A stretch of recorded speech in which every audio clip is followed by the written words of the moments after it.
Selamat pagi. Pagi, Bu. Gimana kabarnya hari ini? Baik, baik, Bu.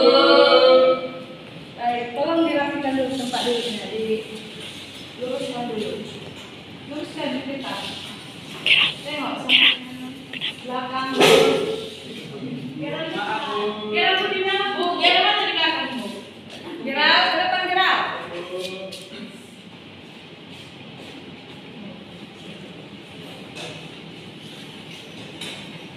Baik, siapa yang mau memimpin kita dalam doa untuk memulai pembelajaran kita? Biasanya merah, Bu. Paula. Sini saja, Bu. Ya. Baiklah, Ibu dan teman-teman semuanya, mari kita bersatu dalam doa. Dalam Bapa dan Putra dan Roh Kudus. Amin. Terima kasih ya Tuhan atas segala penyertaan kepada kami. Kami mau memulai pembelajaran kami, berkatilah kami semua dan juga ibu-ibu kami. Terima kasih Tuhan Yesus, kami berdoa. Amin. Dalam nama Bapa dan Putra dan Roh Kudus. Amin. Baik, sebelum kita mulai pembelajaran kita hari ini, ada yang tidak hadir? Ada, Bu. Siapa? Suci sama penderita, Bu. Aku keterangan mereka berdua. Sakit, Bu. Sakit. Dua-duanya sakit. Iya. Sakit apa? Hati. Mungkin sakit hati lah, Bu. Gak tahu lah saya. Baik. Materi kita hari ini adalah panggilan hidup membiara.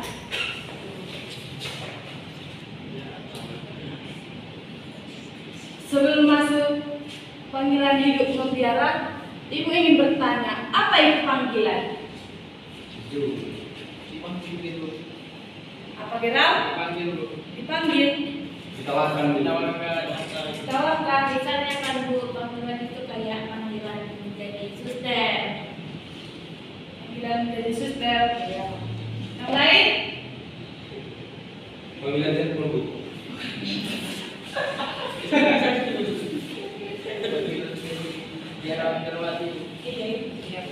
Jadi suku.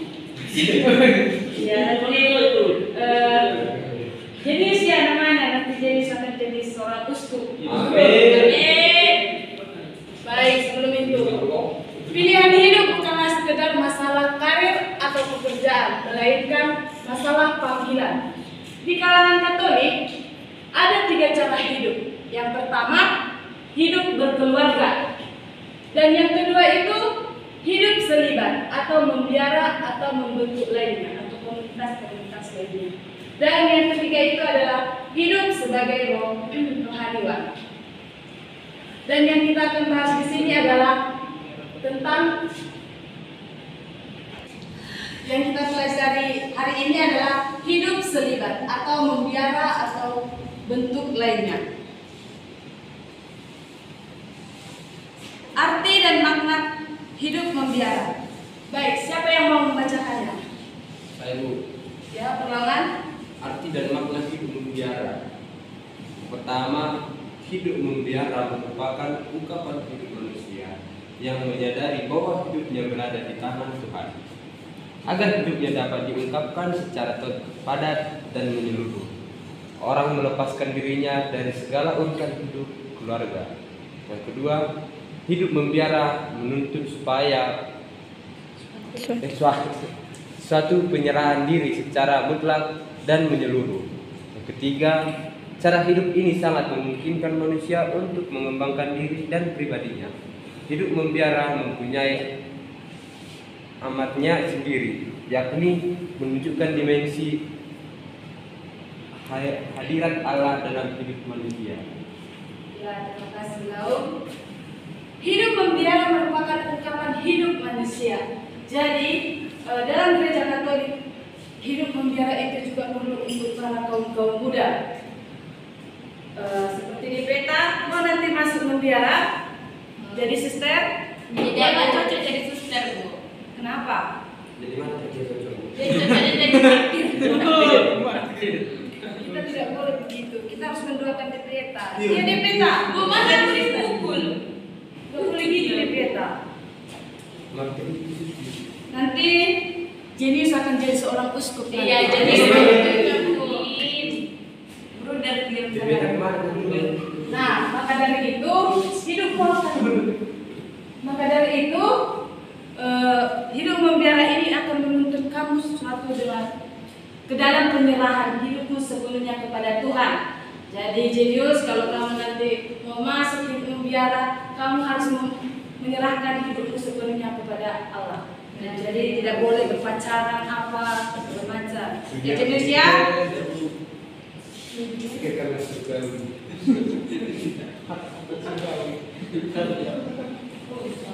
Lalu kita masuk ke inti hidup membiara.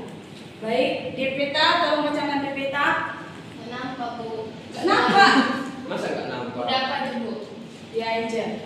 Inti hidup membiara. Inti kehidupan membiara adalah persatuan atau keakraban dengan Kristus. Ia hendaknya selalu bersatu dengan Kristus dan menerima pada hidup Kristus secara radikal bagi dirinya. Memilih dan mengikuti panggilan hidup membiara berarti secara bebas dan sadar memilih panggilan hidupnya dan mengarahkan dirinya dan menjadi serupa dengan Kristus. Bidik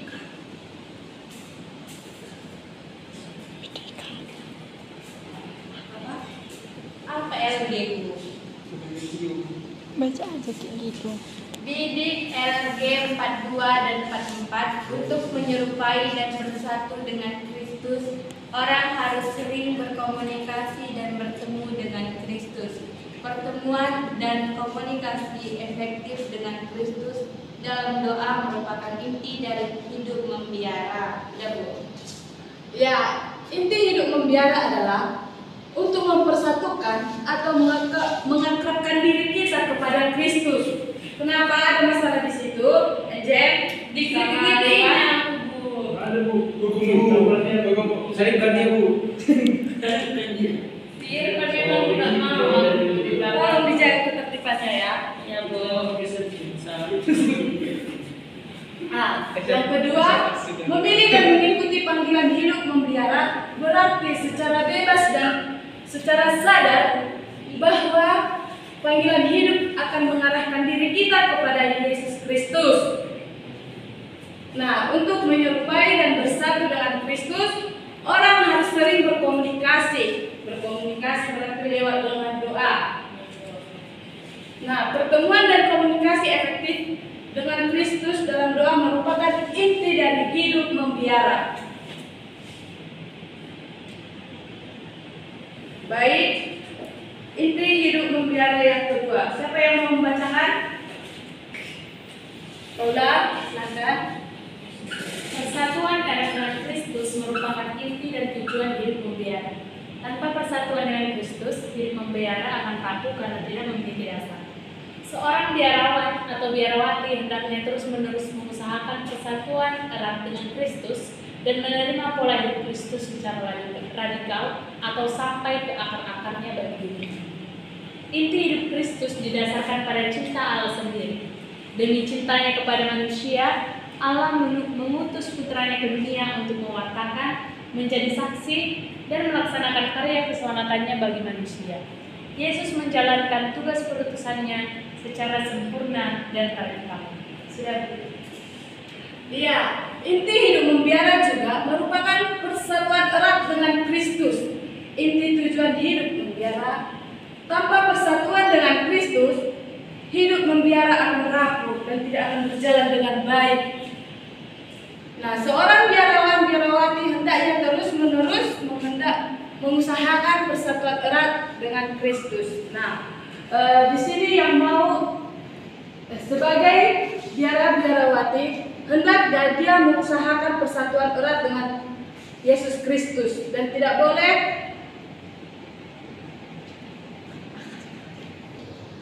sebagai biarawan dan biarawati hendaknya terus-menerus mengusahakan persatuan erat dengan Kristus dan menerima pola hidup Kristus secara radikal bagi dirinya sendiri.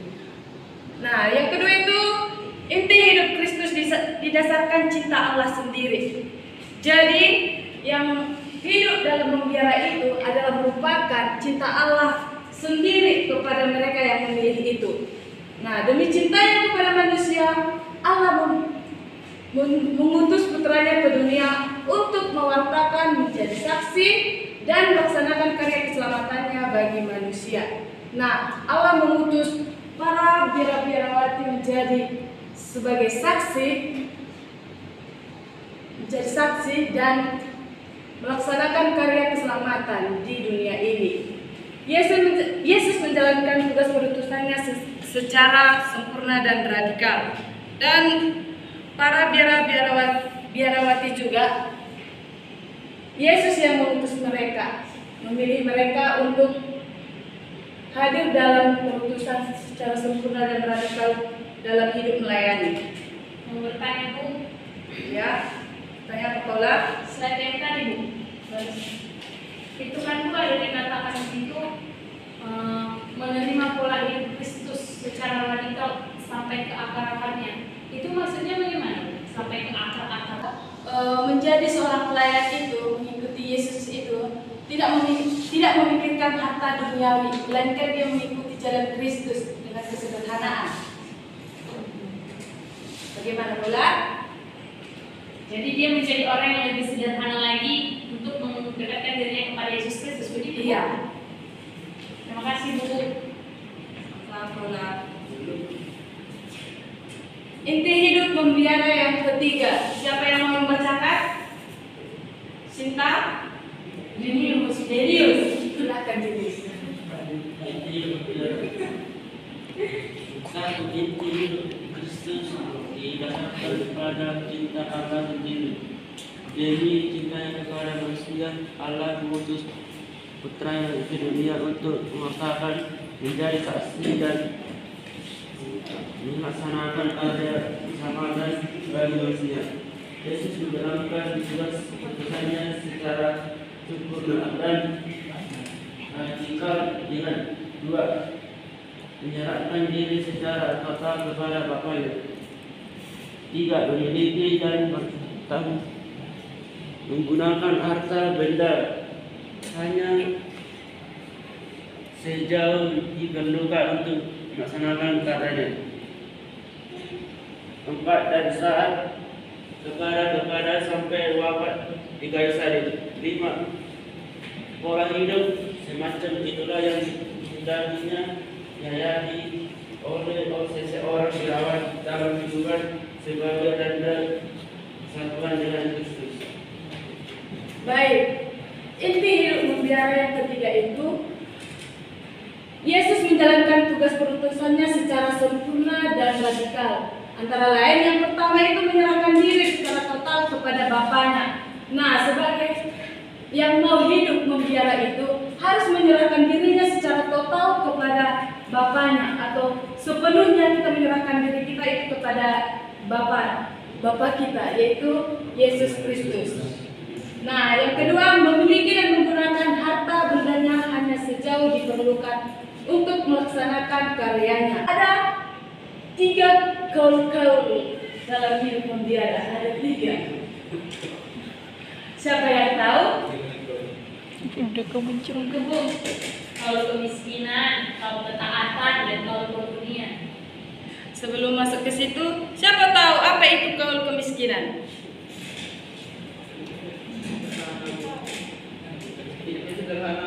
Tahu atau tahu, Bu?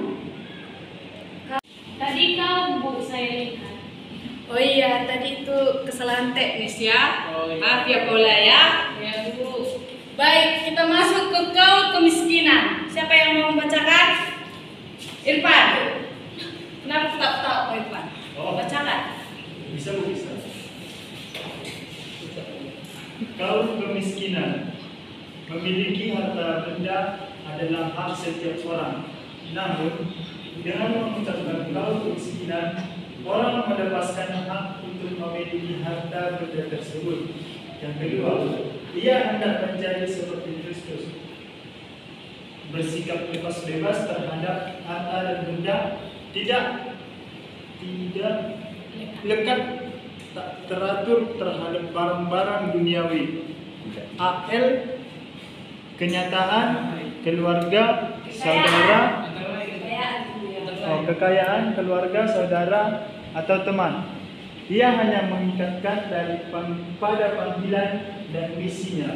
Dan ketiga, Untuk mendapat menghayati kaum kemiskinan, diperlukan sikap batin rela menjadi miskin seperti yang dituntun Kristus terhadap murid-muridnya dalam Injil Lukas 10 ayat 1 sampai 12 tambah Matius 10 ayat 5 sampai 15. Kaum kemiskinan bukan hanya diungkapkan, tetapi juga dihayati secara nyata dalam hidup sehari-hari. Ada dua aspek dalam kaum kemiskinan. Yang pertama, aspek asketis, yaitu gaya hidup yang sederhana. Yang kedua, aspek antropolis, rela menyerahkan seluruh dirinya demi karya kerasulan yang membedakannya, yang diembannya.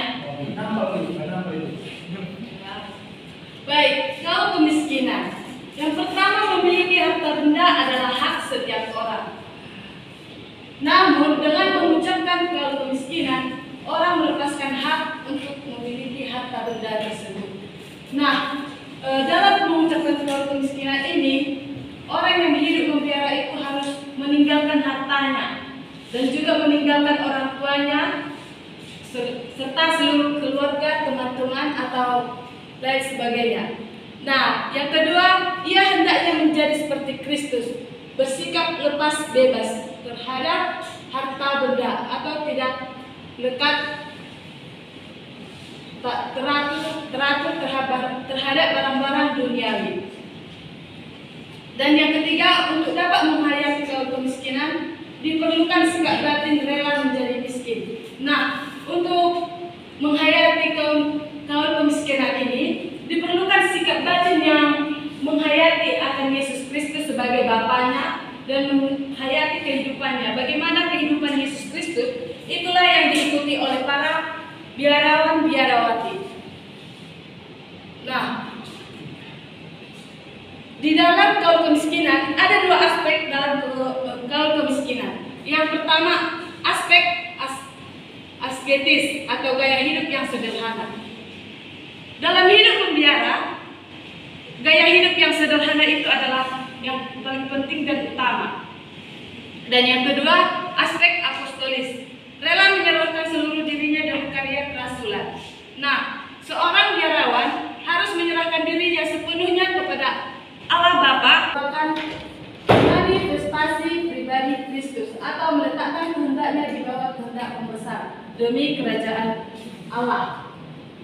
Yang kedua, ketaatan religius adalah ketaatan yang diarahkan kepada kehendak Allah, sehingga ketaatan kepada pembesar harus merupakan konkretasi ketaatannya kepada Allah. Kalau ketaatan juga mempunyai dua aspek. Yang pertama itu aspek asketis, ketaatan religius dengan mengerti sebagai kepatuhan kepada pembesar, terutama guru rohani. Yang kedua, aspek apostolik. Ketaatan religius berarti kerelaan untuk membaktikan diri kepada hidup kerasulan bersama. Yang ketiga itu adalah kaum kemurnian. Hidup berkeluarga adalah hak setiap orang. Dengan mengucapkan dan menghayati kaum keperawanan, ia melepaskan hak-haknya untuk hidup berkeluarga demi kerajaan Allah. Nah, yang kedua itu adalah melalui hidup selibat ini, ia mengungkapkan kesediaannya untuk mengikuti dan meneladani Kristus sepenuhnya dan membaktikan dirinya secara total demi terlaksananya kerajaan Allah. Inti dari kaum keperawanan bukanlah tidak kawin, melainkan menyerahkan dirinya secara menyeluruh kepada Kristus dan dinyatakan dengan meninggalkan segala-galanya demi Kristus dan terus-menerus berusaha mengarahkan diri kepada Kristus, terutama melalui hidup doa.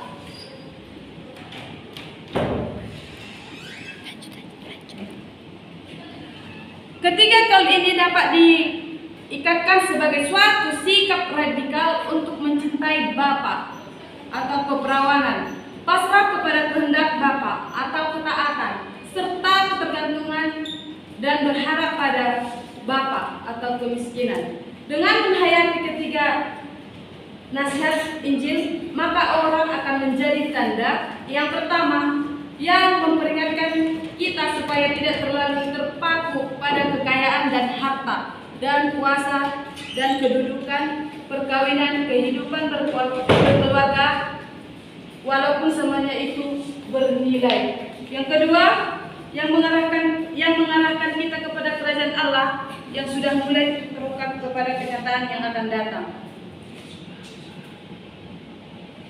Nah, melalui yang Ibu jelaskan tadi, Ibu ingin bertanya, ada berapa tadi kaul itu? 3, Bu. 3, Bu. Apa itu? Kemiskinan, Kemurnian, kesederhanaan, Gak ada kesederhanaan. ketaatan, ketaatan.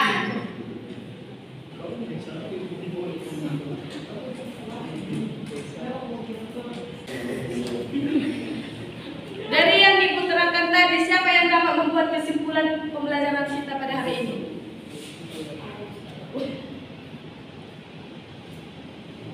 Kita mengetahui 3 kaul, Bu. Apa kita? Kita mengetahui 3 kaul.